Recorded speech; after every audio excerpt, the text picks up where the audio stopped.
What is up, everybody? If you are watching this, you're watching the replay. But this is a post Twitter Space live credit Q&A with me, Markia, aka the Money Plug. I'm a board certified credit repair specialist and credit score consultant, and I use my platform to teach you guys the importance of understanding what credit is, how to work it, right? So I just got done doing a live Twitter space with Credit Sesame. It was really cool. This was my second one that I did with them. You guys know I talk about them a lot. So it was really cool that they allowed me to use their platform to really spread some really good information. If you did not know, July is Military Consumer Month. And so this month I did a lot of public speaking in military kind of areas where we talked about financial wellness and what this means for vets and how to achieve it before your transition and if it's after the transition. I'm plugged into the Credit Clubhouse with Markia Airhorn. I swear you give me so much life. But it was really cool today. They asked some actually really good questions, and it made me realize that there are so many people who don't understand how many resources are available for military service members, their families, or their immediate family, and things like that. And so I wanted to get on here, and not just for them, just resources available in general, even for people who are not military affiliated, just resources for you guys to take control of your finances. I really feel like the biggest problem that I notice when I'm talking to clients or when I'm taking on clients is a lack of understanding. It's not that you guys have bad credit. It's not that you guys are making a lot of bad decisions. It's just that the decisions you are making, you're making them without all of the knowledge that you should have before making decisions like these. And so I think it's really, really important for you guys to understand that, one, there's no such thing as a stupid question when it comes to your finances.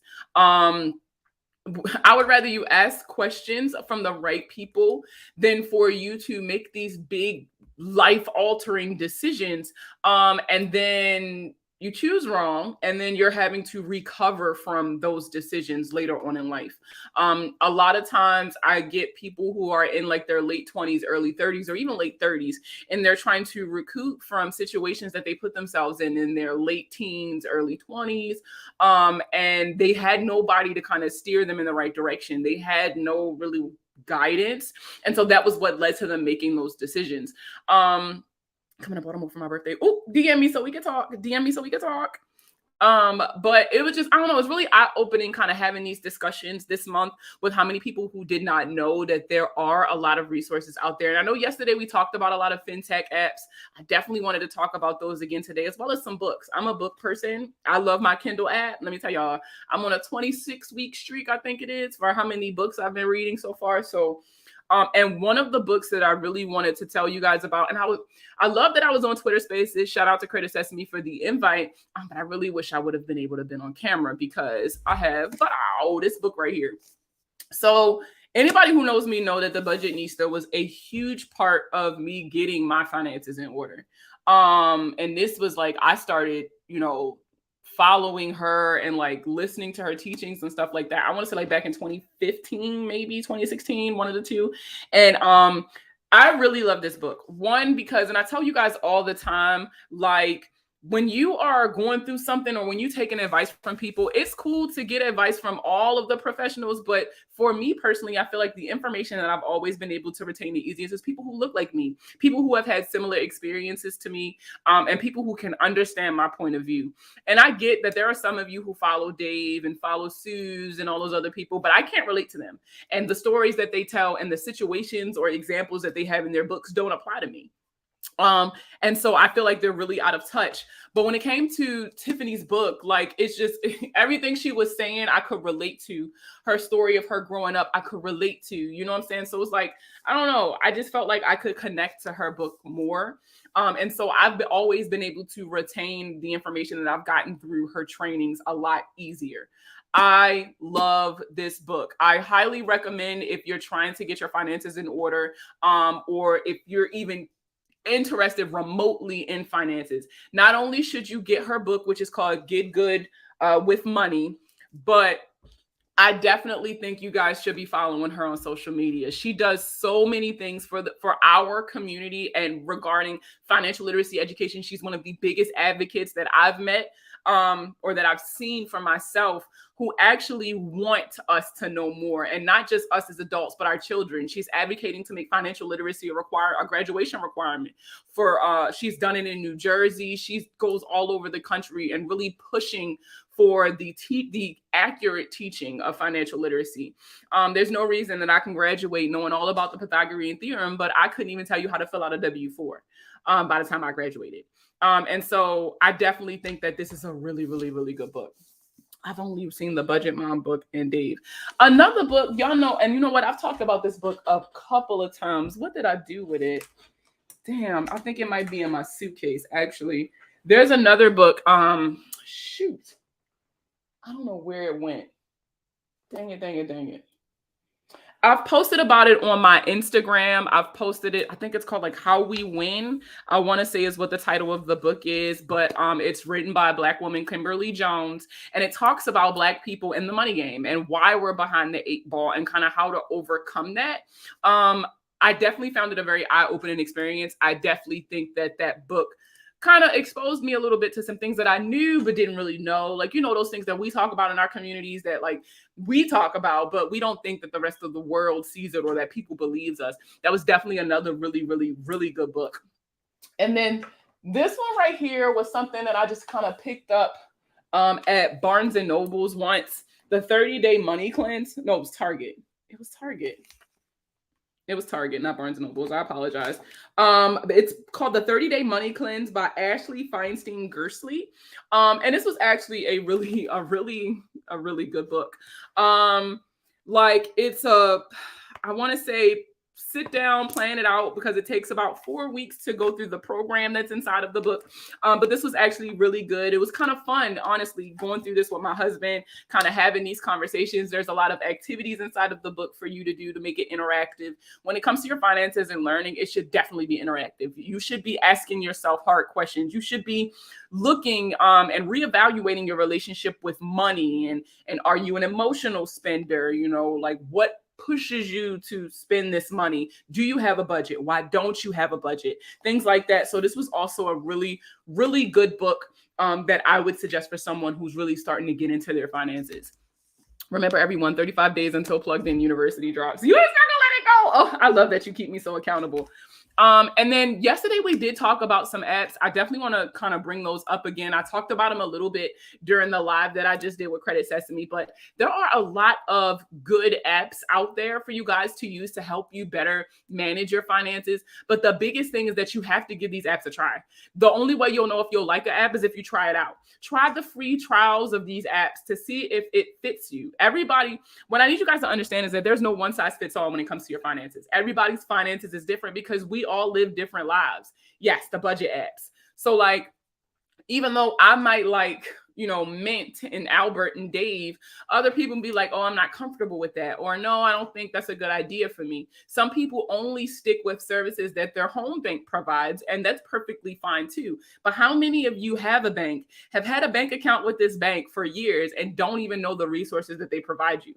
You don't know that they offer a budget analysis if you go into a branch. You don't know that if you're looking to start a business that they have some financial planning available for you. You know, a lot of people, you guys have access to these resources, like they're available. You just don't know about them. They're not visible. And I think the biggest thing about that is you guys have to start asking questions. You guys have to start asking questions. If you're trying to do something, start doing the research. Don't just take people's word for it.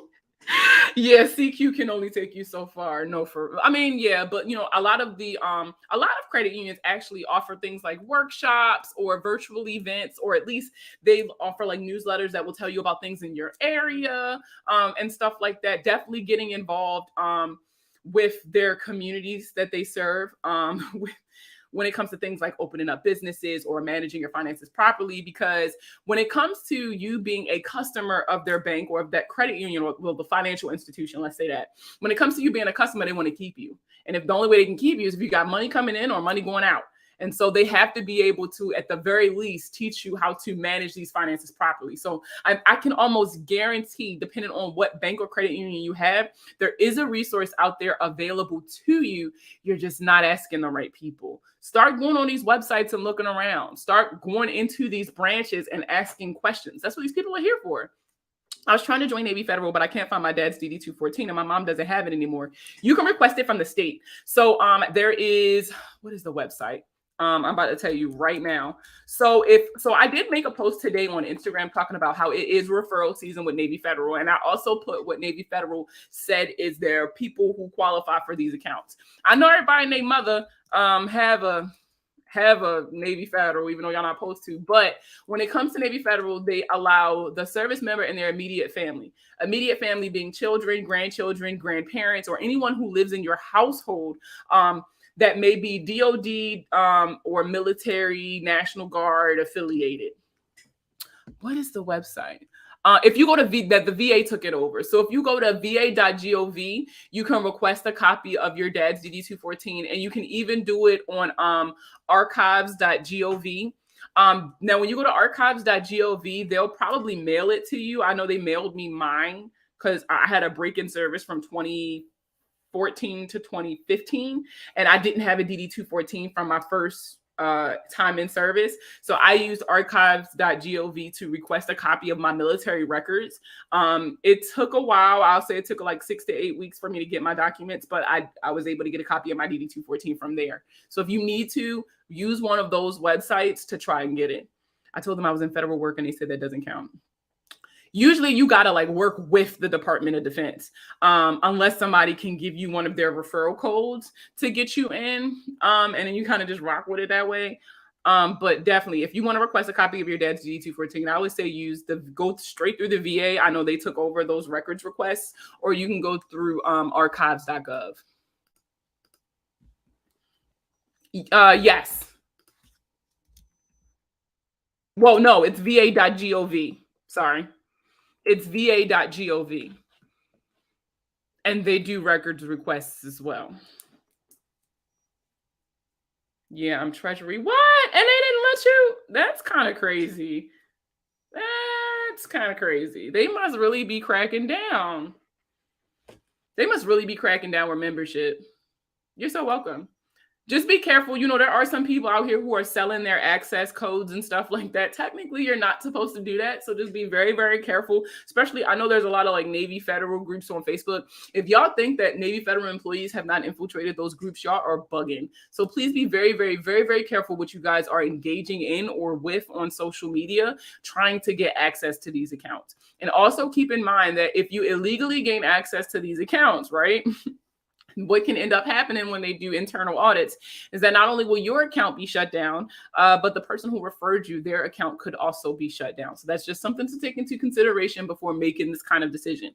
I mean, I get it. Navy Federal is a credit union, and credit unions tend to have, better advantages than having, a big bank in your pocket. But, there are other credit unions out there. You guys do not have to commit fraud to get access to Navy Federal. There are a lot of credit unions out there. But again, this goes back to you guys got to start asking the right questions, doing the research. Stop just hearing stuff from people and then just taking that and running with it. Start doing your own research and start trying to find more than one option for most of your situations. No, for real. The posts that I've been seeing during this referral season for Navy Federal is just crazy. People selling referral codes for like $500 and people are actually paying it, which is kind of weird to me, but to each his own. I mind my business. That's one thing I am going to do. I do want to go back to the apps. So some apps that I recommend for you guys who need to, let's say you need to track your credit. Let's say you're working solely on your credit because you want to buy a house or you want to buy a car or you want a credit card. So what apps can you look at to monitor your credit or at least just see where you are? Number one, always start with your home bank. When it comes to your home bank, a lot of them provide that service for you of monitoring your credit, simply because they want you to bank with them as much as possible because they get money from that. And they get to keep you in their pocket. So they'll usually give you access to stuff like your FICO credit score number. Because listen, if you got a good enough score, they'll also tell you, all right, well, you pre-approved for this credit card right here through us. You can go and get it with us. I typically tell people if you're starting to get credit cards or add credit cards to your profile, your home bank is a good place to start because you do have a really good relationship with them, but you don't got to stay there. And let's say your bank only offers like one credit score or a credit score that you don't necessarily need. Let's say it offers you your FICO credit card score, but you're trying to buy a car. That's a different score. Your score is calculated differently using those 5 categories. So you need somewhere else to go. There are so many resources out there to check your credit. There's Credit Sesame, there's Credit Karma, there's Experian, Equifax, TransUnion, Smart Credit, My Free Score Now. There is, what's another one? My FICO. There's so many apps out here that will allow you to monitor your credit. It's all about what you're comfortable with, right? You might got to test a couple out until you find one that you're extremely comfortable with. And it's also about what your goals are. So for example, if I'm trying to buy a home, right? I know my credit, I have access to my credit reports. I'm not really worried about that. I just need to track my scores. For me, I use my FICO for that specific reason because my FICO tracks my mortgage scores, my FICO 2, 4, and 5, which is used to purchase a home. And so when it comes to those FICO scores, I know that my FICO will give me the most accurate information. And exactly what I'm looking at is what these lenders are going to see when I apply. Now, when it comes to what is reporting on my credit, which is what is used to determine any of my scores, I honestly have a subscription with Smart Credit. And I also use apps like Credit Sesame and things like that to track they give you grade scores normally on the free apps that tells you things like your payment history, your mix of accounts and things like that. And it'll give you a grade score for each of those categories. And so I use those to grade my individual categories to see if I'm improving or not. But as far as the actual account information, I use Smart Credit to monitor that information. Because when it comes to my score, all of your credit scores are based off of the information that's reporting on your credit report. That is the only thing that can change your credit score. It's just that the information is weighed differently depending on what credit score you're looking at. So there are 5 categories total that are used to calculate your credit worthiness or your credit score. It's payment history, which is when you're calculating your base scores, which is your overall ability to pay back a debt. It would be payment history is 35%. The next category is going to be your credit utilization. Credit utilization is how much of your overall available credit when it comes to revolving credit are you actively using? And this is usually determined by credit cards, lines of credit, and it adds all of the information together, not individually. I know a lot of people who will be like, yeah, you got to stay under 30% per card, but it's not per card, it's overall. And I do get the whole 30% thing, but in all actuality, if you're trying to maximize the points that you get, for managing your credit properly, you definitely want to shoot for less than 30% because the lower your credit utilization is without touching 0, the better it is for your credit. That's around 30%. That's going to be 30% if you're looking at your FICO base scores. Now, the next category is going to be the length of credit history, or how long have you been building credit? I really feel like a lot of people kind of skip over this one or don't take this into account when they're trying to see where they can recapture points. But time plays a huge role in what is required in order for your credit to improve. For example, credit cards usually have to be around 3 years old, usually, or greater than 2 at least, before they're even considered remotely mature.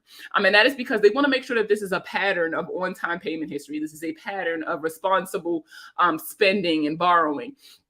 So you have to be sure that the accounts that you're having, you're keeping them open as long as possible, as much positive information as possible, things like that.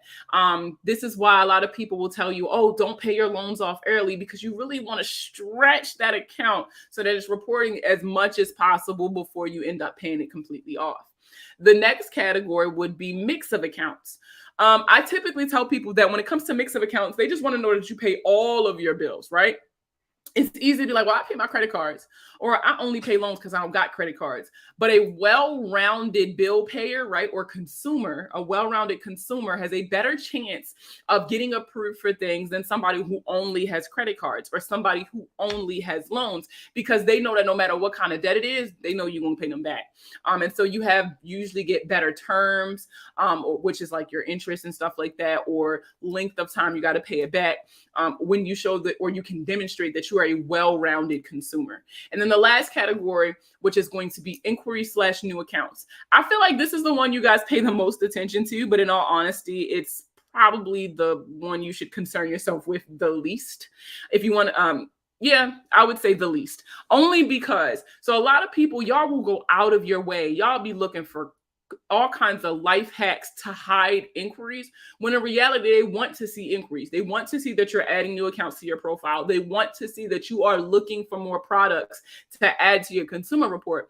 But what they don't want is to see too many inquiries in a 12-month time period. And I think that's where a lot of you mess up. Or those of you, for example, who go car shopping without a pre-approval, they run your credit a million times. And then even though it only affects your score one time, all of those individual inquiries are listed on your credit and can be used to deny you for credit, even no matter what your credit score is, even if you have an 800 credit score. Does being added as an authorized user on someone's credit card help your credit history? Yes, but. The answer is yes, but. So adding people on as an authorized user is something that I always recommend to you all who have a supportive family, or those of you who have children. That is a really good way to build credit for your children before they're old enough to start building credit themselves, or if they just turned 18, maybe they're graduating high school, going into college, and you really want to kind of get them on the good foot. Now, the only time being added as an authorized user is a benefit is if, one, there is 100% on-time payment history. Two, the credit utilization needs to be as low as possible every month by the time that it reports. This means that you are paying the balance down, or somebody is paying the balance down to as close to zero as possible right before the statement date. And then after the statement date passes, you pay it off so that you don't got to pay interest, right? And as long as the information is 100% positive, it is going to be beneficial for both parties. Now, here's the thing. A lot of people kind of took that and ran with it, and they do something called selling trade lines. I do not recommend purchasing trade lines. The main reason why I don't suggest purchasing trade lines is because when you add that payment history to your account, cool, like, right, you get the history, your score goes up, your credit utilization will change, because if they're managing it properly, it probably has a huge credit limit with not a lot of usage or something like that. And I get the appeal, but the thing about those paid trade lines is that eventually you will be taken off. Usually it's for a period of 3 to 6 months. After that, they'll take you off the account. When you're taken off that account will, two things will either happen, right? The account will either close or the account will disappear. Now, either way, your score is going to drop. Once you're taken off that account, your score is going to drop. Now, if the account closes, what that means is that this account is no longer being factored into your open, actively reporting accounts. So even though it's going to still continue to report the history, this account is now closed, and your profile has to adjust now so that your score can reflect, give a more accurate reflection of your current spending habits. That's not a part of your current spending habits. It's your past. So it's still providing, some benefit, but just not as much as if it was an open account. Now, a lot of times you're able to recoup them points over time, but if you haven't been building your credit properly while you were an authorized user on someone else's card, then you're kind of screwed. Now, if the account disappears completely, you really fucked up, because now it looks as though you didn't even add that account to your profile at all. It'll be as if it never existed. You're going to lose that history, the on-time payments, the utilities, all of that. You're going to lose all of it. So you'll be right back where you started prior to that. A lot of people, especially when you guys are buying homes or qualifying for better credit cards, you guys will pay to get access to these trade lines. What you guys don't understand is that once, let's say you get taken off the account and the account is removed from your profile and your score drops, what you guys don't understand is when you open up an account, you give them permission to really monitor your credit score. And so if your credit score goes in the wrong direction enough, what's going to end up happening is they will either lower your credit limit or completely close the account to try to protect themselves in the event that you're not going to pay them back. If any of you have like the Victoria's Secret card or any credit card really with Community Bank or Synchrony Bank, you've probably noticed this if you've had financial problems.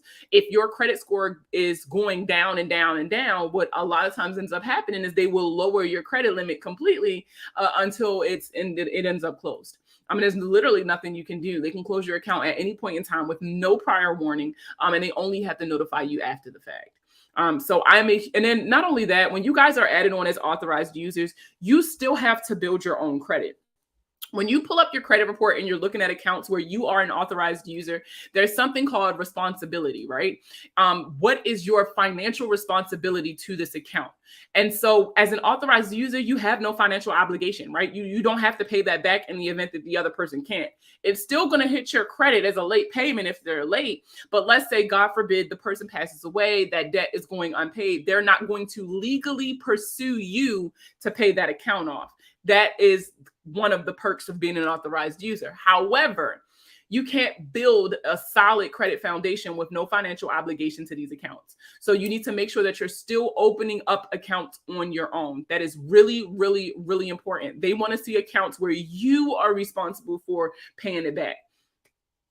I probably shouldn't have partner as authorized user on my Max Amex. I just have the history there. So just pay it down. If you pay it down or start paying it down more, you guys will start seeing more benefit from that card.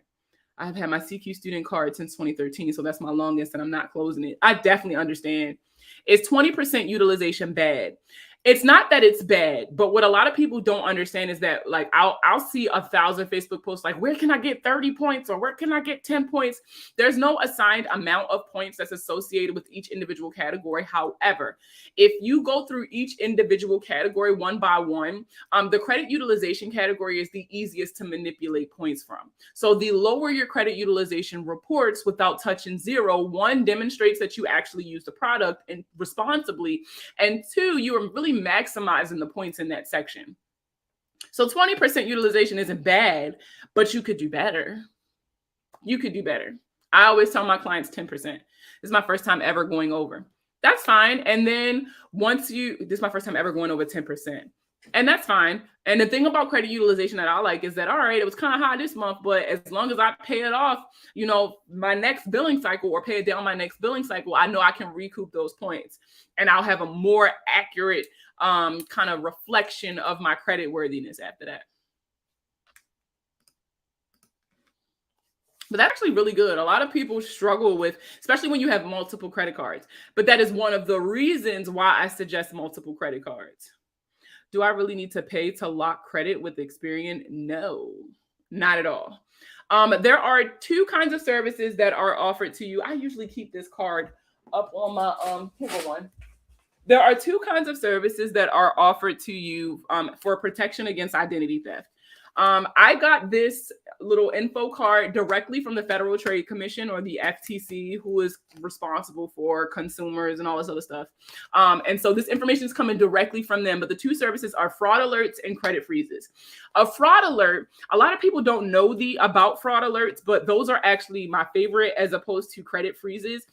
For those of you who are victims of identity theft, or for those of you who just want to lock your credit to be kind of safe, but still want to apply for shit, right? So a fraud alert is whenever you apply for something, or whenever anybody uses your social to apply for something, they will contact you first to verify that you are the party who is actually applying for this. I suggest this for women who have been victims of financial abuse. I suggest this for people who maybe have had their information stolen, or they think that someone has had access to their information and they're not sure if they're going to use it, but they just want to keep an eye on it without it really being an inconvenience. I highly suggest fraud alerts. With a fraud alert, you only have to contact one credit bureau and they will notify everybody else. And it's good for a year. After that year, if you want to keep it going, you will have to call and reactivate it. Now, the other service you're entitled to is a credit freeze. This restricts access to your credit report completely. Nobody can apply for anything. It's 1,000% free. It's available to everyone, and it lasts as long as you want it to. The only way to get it taken off or to get it put on is to contact each individual credit bureau and tell them, hey, I would like to put a credit freeze on my information, or hey, I would like to lift the credit freeze for my information. But you don't have to pay for it at all. That is a free service guaranteed to you through the Fair and Accurate Credit Transactions Act, or FACTA, which is a part of the Fair Credit Reporting Act. Can you tell me more about the Sesame Cash Card? Sure. So the Sesame Cash Card is a debit card. You put money into this account and then you use the money in the account. There's no credit checks to sign up. There's no interest fees because you're not borrowing anything. There's no monthly fees. There's no nothing. Like there's no cost associated with using it. And so with that, they use the history associated with the account to help you build credit. Right. And what I mean by that is, let's say I put $50 on this card every month, and every month I use my $50, right? Let's say this becomes my gas card, or let's say I use this for like, we talk about budgeting, and let's say that I use this for my entertainment budget. So like I like going to the movies and stuff like that. So let's say that's what this card becomes. And every month that I use the card, it will report on-time payment history. That's it. There's no tricks. There's none of that. As long as I use the card, it's going to report on-time payment history, period. And for a lot of people who have poor credit or who just don't have access to regular credit cards or loans or something like that to help them generate some kind of history so that they can qualify for better accounts, this is a very useful tool. Should you freeze secondary bureaus before you dispute? You don't have to. The only time I find it necessary is for bankruptcies. And the reason why is because you cannot fully remove the effect a bankruptcy has had on you financially, mainly because it's something having to do with the court. You can't remove court information. I'm not a lawyer or anything like that. Like I can't petition a court. As a credit repair specialist, I cannot petition the court to remove your bankruptcy. But what you're essentially doing is hiding it. You're restricting certain people's access to the bankruptcy by freezing the secondary bureaus, so that it kind of gives you some time to apply for things. Now, what I will caveat that with is, for those of you who are buying homes, and I see this a lot of times, right? For those of you who are buying homes trying to hide your bankruptcies, what y'all don't know is that when they pull up Cavers, they'll still be able to see your bankruptcy. So it's no point in you doing that. I'm going to be 1,000% honest with you, because they'll still be able to pull it up in Cavers. So, but there are only certain instances where freezing your secondary bureaus is definitely required before you start disputing. Be careful. Credit freezes are free, but credit locks are not. Yeah, you don't need to pay for that credit lock. A credit freeze is completely free, and it pretty much does the same thing. Now, someone said credit freezes take a little bit of time to thaw if you want it lifted. Credit locks can be turned on and off in an instant. If you're still wanting to apply for things, but you want to freeze your credit, I suggest doing the first option, the fraud alerts. I would not suggest freezing your credit. Like, it does the same thing. They're just going to call you first and say, hey, did you apply for this? Yes or no. If you say no, they'll block it. If you say yes, they'll go ahead and process whatever it was that you applied for. So if you're looking to kind of protect yourself while still making it so that you can apply for things, like, I would suggest the fraud alerts. Credit locks. Oh, I reread that. So nothing about utilization. You can use whatever you put in. No, the Credit Sesame Cash Card does not report utilization. And you just got to use whatever you put into it. There's no minimum monthly. You don't have to keep money in it if you don't want to. It works just like that. What's up, Shark? I got to start pulling up on y'all late nights. I've been so damn busy. I've been so busy. But I definitely got to pull up on y'all. I miss y'all low key. I definitely miss y'all. Okay, I did both. LOL. That's fine. That's fine. You're being cautious. I get it. I definitely understand. I try, hey y'all, I didn't even see y'all on YouTube. Hey Raquel. Hey Miss Bailey. I've been a victim of identity theft more times than I care to admit. So I'm very familiar with identity theft procedures and like how to recover and stuff like that. How do you get the fraud alerts? I missed that part. So all you have to do is contact one of the credit bureaus and say that you would like to impose a fraud alert on your profile. And what that does is it makes it so that they freeze your credit, right? But if you apply for something, they have to contact you first to confirm that it was actually you. All you have to do is call one credit bureau and they will contact the other two to let them know about the fraud alert. But if you're freezing your credit or unfreezing your credit, you'll have to contact each bureau individually. But I always recommend the fraud alerts for those of you who want to freeze your credit but still want to apply for shit. So that's my recommendation, my personal recommendation. Well, what other questions y'all got? Girl, let me tell you. I think my very first foray with identity theft was the big government OPM breach back in like the early 2010s. Like I had a lot of stuff took, my social, all of my PII, my fingerprints, like a lot of stuff got stolen. And so I got free credit. That was how I got into the whole identity monitoring thing, and like dark web monitoring and stuff like that for your identity. And then T-Mobile, I swear they just be giving my shit out every couple of years, it feels like. So trust me, I'm super familiar with having to monitor my identity. And for those of you, so listen, credit monitoring and identity monitoring is two different things. And I didn't realize that a lot of people don't understand that.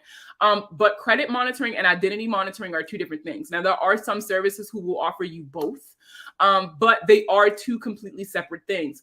Identity monitoring looks for your personal information on things like the dark web, are like, it monitors stuff like passwords, email addresses, social security numbers, date of births, all of that.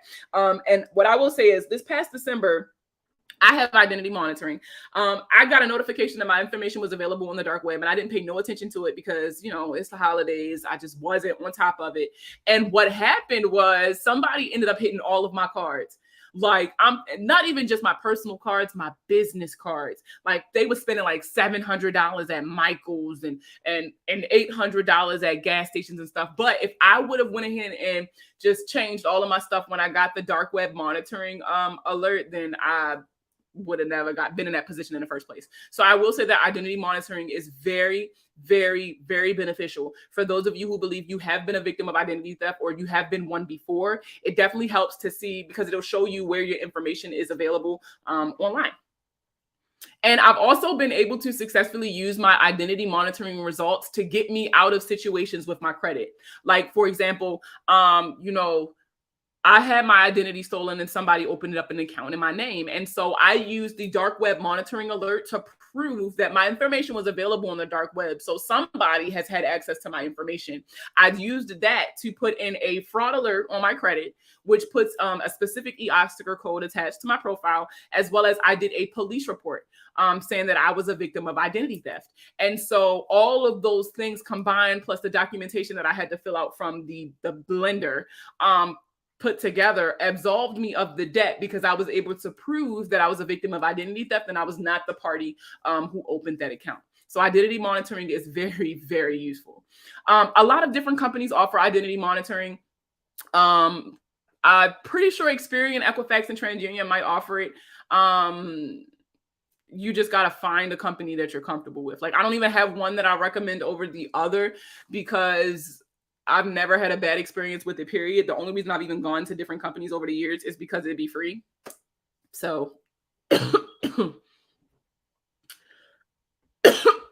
I got that alert. What's next steps? Okay. So if you ever get the alert that your information is available on the dark web, first you need to look and see what information is available about you on the dark web. Because if they just got your name, that's no big deal. But if they have things like your email addresses, you're going to want to change your email address passwords, all of them. Even if they only got access to one, you're going to want to change all of them. If they have, no, for real, we like free.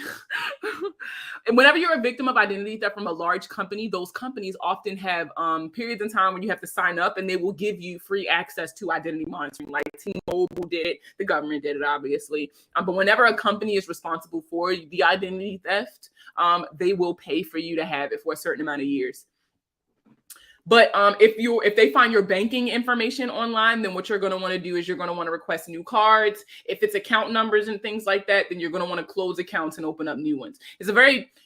I will say, if you get those kinds of alerts, take it seriously. Take it seriously. It's a huge inconvenience, but I promise you, you are protecting yourself. As soon as you get those dark web notifications, change your shit immediately. And I mean everything, every password to every banking app. Refresh all of the access that you have on any, like if you have any fintech app, refresh the access to your bank accounts and things like that. Stop using PayPal for everything, or don't put all of your cards on PayPal. I learned that the hard way. Don't put all of your cards on PayPal. Just pick one account, not your main account, that you can transfer money into and use that account for PayPal. But those are just some of the things that I've done to kind of better protect myself. I will say that. What other questions y'all got? Y'all asking me some really good stuff today. It sucks. Yeah, I swear it sucks. I definitely feel your pain. Man, so listen, if y'all missed, it was only like 20 minutes, the live that I did with Credit Sesame. It was really, really cool because I'm already getting like DMs and stuff on Twitter from people who missed it but still had like questions and stuff. One of the things that I talked about that somebody's asking me about now is putting yourself in a community where you guys can have these financial conversations. So the live, or the goal of the live that I did with Credit Sesame, was to talk to people who are transitioning out of the military or who have transitioned out of the military, and to talk about what can we do to improve our financial wellness, right? Kind of like for vets by a vet.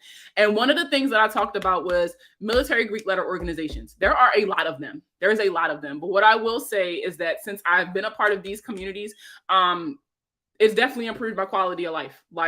But there are other there's not just, that for the military. But what you want to do is you want to be a part of groups who are going to help take care of you, because that transition out of the military is scary. It seems super easy. And I know for a lot of civilians, y'all don't really understand it, but that's a big jump. Like, the military is extremely isolating, especially if you don't have like a family, right? If you're a single soldier and you're transitioning, the military can be extremely isolating because you're surrounded by the military 24/7. You live in the barracks, you work across the street, you eat at the DFAC. You get what I'm saying? So it's a very isolating environment. And so when you are thrust into the regular world, as we call it, or the real world, it's kind of jarring. And there are a lot of resources available, but the visibility just isn't there. And so even as a vet, if you have a vet in your family or a vet, like, you guys, there's a lot of resources out there. You just got to start asking questions. There's a lot of organizations who love working with vets because it's a tax break. So start asking questions. Hey, do you guys provide services for veterans or free services for veterans? Do you guys have workshops? Being a part of communities like MGLOs, I really feel like is a huge benefit, because there are so many people who are still serving, transitioning out, or have been out for a while, who can guide you through these processes as well. It's really cool being around people who've gone through this before, because it's not as scary, right? Because I can take my fears, the things I don't really understand and things like that, and I can talk to somebody about it. I can get the help that I need. And I definitely think that my transition was made smoother, and it continues to be smooth, because let me tell you, 3 years later, and I'm still learning a lot of stuff that I didn't know because of these communities. But even if you're not in the military, your family needs to be your community. And I'm not talking about your blood relatives. I'm talking about the family that you build on social media, off social media, your friends, people you've just kind of adopted over the years. You guys who are part of these communities need to start having these conversations. You guys need to start saying, hey, y'all, let's sit down and talk investments. Do you guys have Roth IRAs? What are you guys investing in long term? Are you guys doing short-term investments? Let's talk about maybe setting, certificates of deposits, savings accounts. Let's talk budgets. These are conversations that y'all should be having with y'all friends. That's the whole point of people like me who make this content on social media. We take this information and make it super digestible in these 15, 30-second videos so that you guys can start having these conversations at home. And when y'all go to brunch, and when y'all hanging out at the bowling alley or at Top Golf and stuff like that, you guys need to start making these conversations a part of your everyday conversations. There's no reasons why we don't talk about finances anymore. None. Right? What happened to the village and all that other stuff, right? We have to start taking care of each other, especially us, right? Because let's talk about it. These systems that are in place, these systems were never designed for our success. And because of that, we have to start sharing the information that we know. We have to start having these conversations younger and younger, so that instead of trying to get past the mistakes we made, our children and our children's children, or our cousins, if you're not trying to have any kids, or nieces and nephews, they're not making the mistakes that you made originally. Does that make sense? You want to make sure that you're passing this information on, so that not only you are benefiting from it, but the people you associate yourself with are benefiting from it. That's the whole point of financial literacy and financial wellness. It's cool and all that shit when it's just you, but what are you doing to improve the lives of those around you? Because financial wellness means surrounding yourself with people in similar situations, right? so that you can improve your situation, right? So make sure you guys are sharing the information that you're learning, or start having conversations so that you all can start changing your mindsets and things like that. Because we talked about that a little bit yesterday as well. We talked about how you can pay somebody to fix your credit, and that's cute, right? That's cute. But if you don't change the mindset that got you there, you will end up in the same exact position. So in order to change that mindset, you need to surround yourself with people who are going to help you challenge that mindset. If we build generational wealth, the next generation doesn't have to battle generational debt. Exactly. And I seen a really good quote the other day that was talking about how generational wealth is not the material possessions that you've amassed in this lifetime that you can give to your kids in a will. Generational wealth is the opportunities that you create for those who come after you. You get what I'm saying? And I thought that was really powerful, because a lot of times I really feel like nowadays generational wealth is a buzzword. As soon as somebody say generational wealth, they get 100,000 followers. As soon as somebody say generational wealth, everybody is going through their content. That's how they sell their courses. That's how they sell the little ebooks and stuff that they bought white label. You get what I'm saying? As soon as somebody say generational wealth, you guys paying attention.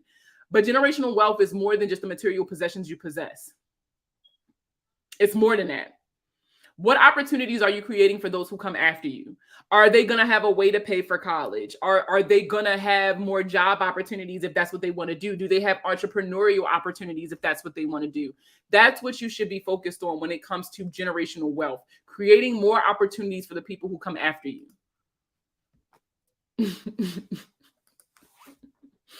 My friends are so funny. But we like, I love you. Listen, I could talk all day about this. I could talk all day about this stuff. I was actually thinking about doing a book club, like a money book club, the Money Plug book club.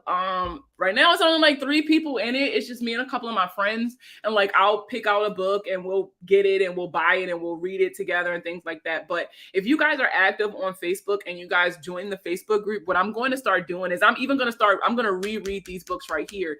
But I'm going to do a Money Plug book club, and then like once a month we'll all get together and have conversations about the chapters that we read and talk about the things that we've learned, some things that we want to improve on, because I really feel like, there's so much knowledge in these books, bro. There's so much knowledge in these books, but I feel like the convenience of getting up and going really made books unattractive nowadays. But now they got Kindle and they have Nooks and all of these other things. So I really feel like there's no excuse for us now. They have Audible. There's no excuse now as far as why you're not reading these books and why you're not getting this information. And so I feel like with a book club that's kind of holding people accountable, it'll make sure you do read the books. And plus, I just like reading, so I want to kind of share that with other people. So if you are interested in joining the book club, definitely join my Facebook group. It's called Plugged In, the Credit Clubhouse. If you follow my page on Facebook, which is Markia B, aka the Money Plug, then you can go under groups and you'll see my group under there. Having life insurance detached from an employer, making sure your fam is good in your death is wealth. I have a book. As a matter of fact, I took it out of my office because I was showing somebody it, but I got a book from Barnes and Nobles and it was called I'm Dead, Now What? And like everybody laughed at it, but it set the tone for the conversation in my family of what is the plan when you die? The only reason I know about a will and about life insurance and health insurance and things like that is because of the military, right? And because of the nature of our job, right? Being a soldier, I might not come home. So let's talk about those options. But that book, I really felt like was a really good resource for kind of setting the tone or starting the conversation about what is required to make sure that my family is going to be okay in the event that I get long-term hospitalized, or if I get fired from a job and then something happens to me health-wise, or if I die. It was really just estate planning in general is a conversation I definitely think we need to start having too. But I really like the idea of the life insurance that is detached from an employer, because a lot of people stay with jobs because of the benefits, right? They feel like they can't get these benefits elsewhere, but you actually can. But this goes back to there are so many resources out here and they're not as visible. You don't know. And you don't know who to ask these questions to or who to talk to. If you have a life insurance question, one lady that I love talking to, hold on, let me pull up her Instagram. Her name is Miss Life Insurance. Her name is Brittany. I'm pretty sure she lives in like New York or New Jersey, one of the two. But let me see. Instagram.com/ her name is like Miss Life Insurance, or is it Ms. Life Insurance? I'm about to tell y'all. now. It's Miss Life Insurance. So just MS Life Insurance on Instagram. When I say that she has answered all of my questions regarding insurance, I've never had any issues with her. If you are a vet or military affiliated in any way, shape, or form, her name is Kia Vinson, KEYAHVINSON.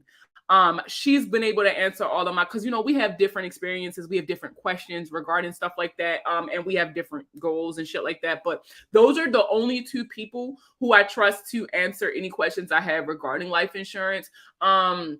Simply because over the 2 years that I've been doing this professionally, those are the only two people who I feel like have broken these concepts down into a way that I can actually retain the information. I don't feel like they're talking at me, they're talking with me.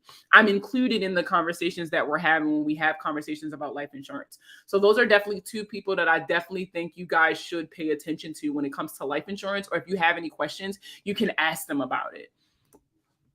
How can you get an inquiry removed if you applied for a credit card in error? So here's the thing. When it comes to inquiry removal, the thing that you want to look at, it's called the law of permissible purpose. The law of permissible purpose states that in order for a company to get a copy of your credit report, they have to have your written authorization or expressed consent to do so, to pull your credit. So what you can do is you can challenge that, is you can reach out to the bureaus, or you can reach out to the company directly, and you can say, hey, listen, can you please give me a copy of the authorization that you received from me, giving you permission to pull my credit? Now, if the company can provide the proof, unfortunately, you're stuck with the inquiry. But if they can't provide the evidence, which a lot of times they don't, if you don't open the account, they don't keep it on hand. So a lot of times if they can't prove it, they'll just remove it. Never, ever, ever, ever, ever dispute the inquiry that is tied to an account that you actually opened and planned on keeping, because that can lead to your account being closed.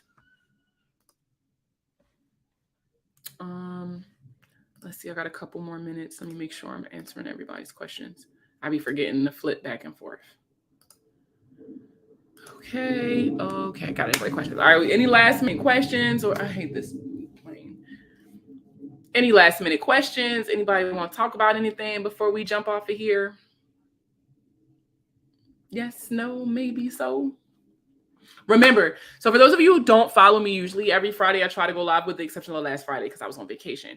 But I try to go live every Friday. Now, tomorrow, the live will have to be a little early, like in the morning early, simply because I do got something. I'm going to be traveling tomorrow, so I really don't want to say I'm going to do it at 8 if I don't have time to. So I'm going to do a live early on Friday, as well as I might do one Saturday morning just to cover everybody who wasn't able to attend the Friday morning one. But I just want to let you guys know we're still having it. It's just going to be early. How often do you have to use a credit card to stop them from closing it? You need to use it at least once in a billing cycle. But what you have to understand is that if a company ever deems that it is not beneficial for them for you to have this card, they're going to close it regardless. Some people don't, like some companies don't express that you need to use it X amount of times to prevent them from closing it. Even if you use it that one time every billing cycle, they'll still close it because they're like, you're not giving what it's supposed to give. You're supposed to use these cards. You should only have credit cards on your profile that support the spending you're already doing. You shouldn't be using your debit card anymore once you have credit cards, period. And I know that's scary for a lot of you who just don't have that discipline just yet. So definitely keep doing what you're already doing if you don't have it. But if you feel as though you have that discipline, you should not be using your debit card at all. And what I mean by that is your credit cards should not encourage you to spend more money. You still should only be spending the money that you have. It's just that you're being rewarded for that spending now. I always use the same example. Every Wednesday, I go get gas at the 7-Eleven. I spend $50 worth of gas, right? So I could use my debit card and spend that $50, and I just spent $50 on my gas. Or I could use my credit card, spend the same exact $50, go home, schedule a same-day payment for the $50. And not only did I spend the exact same amount, but I now got 3% cash back on that $50 purchase at the pump. A purchase I was already going to make. I make that same purchase every week. It's just that now I make money off that purchase low key because I got that 3% cash back. I'm being rewarded for the spending that I'm already doing. Not only that, I'm building my credit at the same time because you got to use these cards in order for them to be beneficial. So you guys definitely make sure that you are using your credit cards properly to maximize the amount of points that you're getting from this and also the benefits that is associated with these credit cards. But I'm gonna let you guys go because it's definitely getting close to 2:30 and I got something to do at 3 o'clock. So I gotta make sure I eat some lunch. For those of you who attended the live Twitter space that I did with Credit Sesame, thank you guys so much for all of the support. Or if you were on the live here today, it was just something super quick. I just wanted to get on and talk about a couple of things.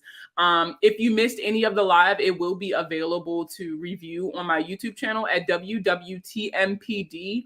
What would the money plug do? Make sure you guys subscribe, like the videos. All of my lives are recorded and saved on my YouTube channel. Make sure you guys follow me on Facebook at Markia B, aka the Money Plug. You guys can leave reviews for me on Google. If you Google the Money Plug, LLC, you'll see my picture. It's the same picture I have on every platform.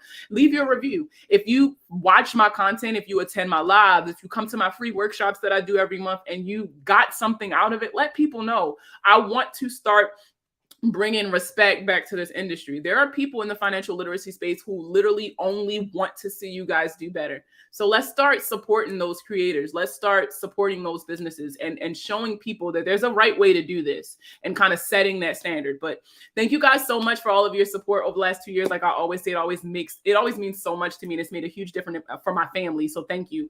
Y'all know what I always say, if I don't see you guys for the rest of the week, live every day like it's your last, but pay your bills. Oh, wait, one question. If I contact a collection company by telephone to try to settle, does that re-age the debt?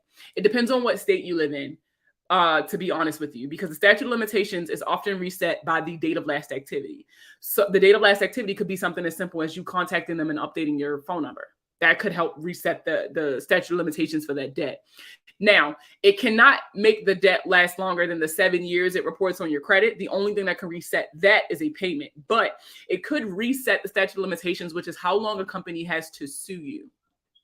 I don't know that off the top of my head, but if you Google the statute of limitations for a debt in the state of Florida, you'll be able to pull that up. And it'll tell you exactly, and it's based on the state that you lived in when you signed the original contract. So if you are military and you lived in one place and you moved somewhere else, it's going to go by the original state that you lived in when you signed that contract. But yes, sometimes contacting them by phone can re-age that debt. So if you don't plan on paying it, I would not suggest talking to them over the phone. I don't like talking to debt collectors over the phone anyway, because these people can say whatever they want to you over the phone. I always do everything in writing, because anything that you have in writing is considered a legally binding contract between you and that company. And that's something that you can use in court, as well as if you have to file a complaint with the Consumer Financial Protection Bureau. So that's just something to keep in mind.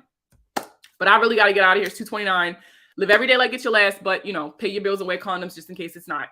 And I will see all of you tomorrow. Bye, everybody.